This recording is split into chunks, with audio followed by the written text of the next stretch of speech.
வணக்கம். திருநெல்வேலி மாவட்டத்தில் வருகின்ற சட்டமன்ற தேர்தல் பாதுகாப்பை முன்னிட்டு மக்கள் பயமின்றி வாக்களிக்கவும் பாதுகாப்பை உறுதி செய்யவும் நோக்கிலும் திருநெல்வேலி மாவட்ட காவல் கண்காணிப்பாளர் டாக்டர் பி பிரசன்னகுமார் IPS அவர்களின் தலைமையில் நாங்குநேரி உட்கோட்ட காவல் நிலைய எல்லைக்குட்பட்ட பெரும்பத்து, மஞ்சங்குளம், வீராங்குளம், சூரங்குடி ஆகிய பகுதிகளில் மத்திய பாதுகாப்பு படை வீரர்கள் மற்றும் காவல்துறையினர் ஆகியோர் இணைந்து வருகின்ற சட்டமன்ற தேர்தலில் பொதுமக்களின் பாதுகாப்பை உறுதி செய்யும் கொடி அணிவகுப்பை இன்று மாலை நடத்தினர். திருநெல்வேலி மாவட்டத்திற்கு தேர்தல் பாதுகாப்பு அலுவலுக்காக மத்திய துணை ராணுவ படையினர், எல்லை பாதுகாப்பு படை அறிக்கை செய்துள்ள நிலையில் திருநெல்வேலி சரக காவல்துறை துணைத் தலைவர் திரு ப. சரவணன் IPS அவர்கள் துணை ராணுவ படையினர் தங்கியுள்ள இடத்திற்கு நேரடியாக சென்று அங்கு அவர்களுக்கு செய்யப்பட்டுள்ள ஏற்பாடுகளை பார்வையிட்டு அடிப்படை வசதிகள் சரியாக உள்ளதா என்று அவர்களிடம் குறைகளை கேட்டறிந்து அதனை சரி செய்ய அறிவுரை வழங்கினார்.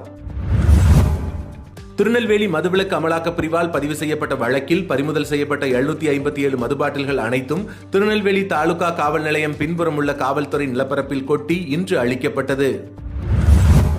தமிழ்நாட்டிலேயே முதல் முறையாக திருநெல்வேலி மாவட்ட காவல்துறை சார்பில் பொதுமக்களுடன் நேரடி தொடர்பை ஏற்படுத்தும் நோக்கில் மக்களை தேடி மாவட்ட காவல் என்ற சிறப்பு திட்டம் தொடங்கப்பட்டுள்ளது. நாளை மறுநாள் வியாழக்கிழமை 12/3/2026 அன்று மாலை 5 மணி முதல் 6 மணி வரை நடைபெற உள்ளது.